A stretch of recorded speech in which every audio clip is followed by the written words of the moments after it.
So I'd like to call up Sarah Clements from the Junior Newtown Action Alliance. Thank you so much for having me. It's truly an honor to speak at this event. I'm here not only as a close friend of Monty Frank, not here only as the daughter of a Sandy Hook Elementary shooting survivor who's courageous enough to stand with us at this rally today. And I'm not only here as the founder of the student branch of Newtown Action Alliance and an unwavering supporter of Team 26.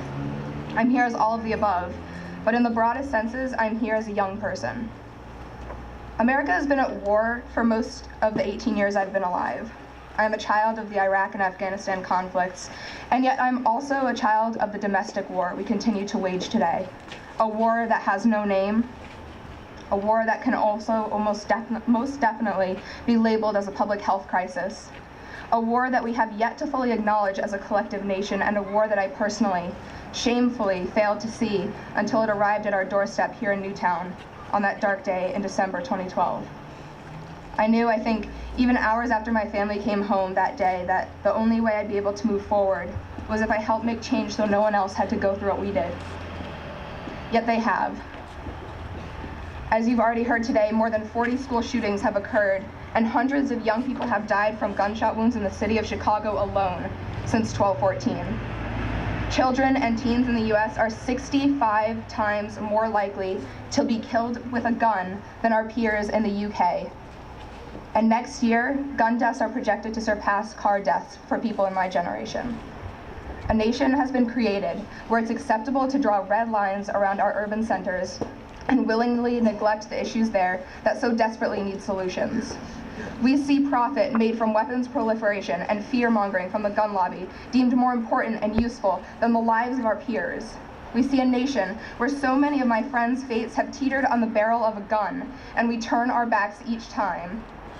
We see a nation where our young people are tired of folks looking at their block and being surprised they've made it so far.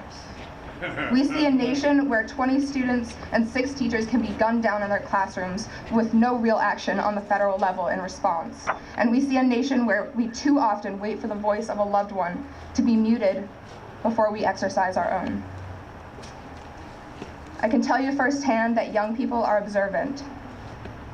We see the tears that our mothers cry, the heartbreak that our neighbors carry each waking moment, whether in Newtown or in Harlem. And it shakes us to the core. We don't want to be the parents weeping at our own children's funerals, or the parents who must think twice before sending our kids out on the street corner to play or off to school to learn. We are sick and tired of being sick and tired, and we're at the point where we are literally fighting for our lives, fighting for a future free from gun violence, where all youth possess the right to grow up. For if I and my other friends in Newtown have learned anything, it's that the rights that we have the privilege to possess are worthless unless we fight for others to have them too.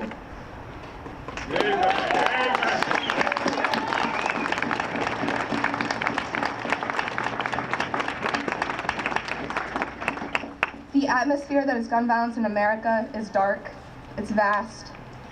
Gun violence does not observe color or religion or zip code or gender, but the tides are shifting. The atmosphere that is grassroots activism is the brightest light shining in that darkness. And when we see students, moms, dads, faith leaders, teachers, survivors, family members of victims and law enforcement officers, and veterans standing together like this, we know it's not just for show. This is real. Each one of us, each one of you, standing here today has a story, a reason why you're fighting for safer communities with a fire in your heart that is impossible to describe in words, that can only be felt to be understood. Our stories are all different. Our experience in Newtown is different from the experiences of my friends in Harlem and Hartford and Chicago. But at the same time, we all experienced gun violence.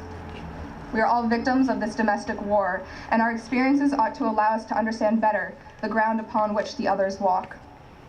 Team 26 is perhaps the most perfect embodiment of this notion we have seen. They are stopping in every type of community out there. They're building these bridges, riding this path connecting us all, urban, suburban, and rural. And it proves that although we come from different places and experience different types of gun violence, we can be, and are, one voice when it comes to the change we must make. To me, Team 26 is a physical and emotional reminder of the lives we cannot allow to be lost in vain. The epitome of resilience and courage and drive. They represent commitment and absolute conviction in continuing to fight to reduce gun violence and pass common sense gun reform legislation. The team reminds us that we must refuse to remain silent as this war rages on. They symbolize our responsibility to not only honor the memories of those lost, but also to respect and protect the rights of life, liberty, and the pursuit of happiness for those of us still living.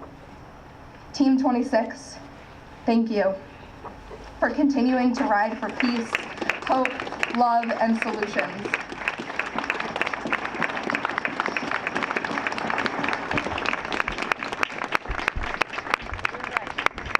And thank you for vowing to fight for a safer America. I promise from the bottom of my heart that young people will be standing with you at stops all the way down to Washington, D.C.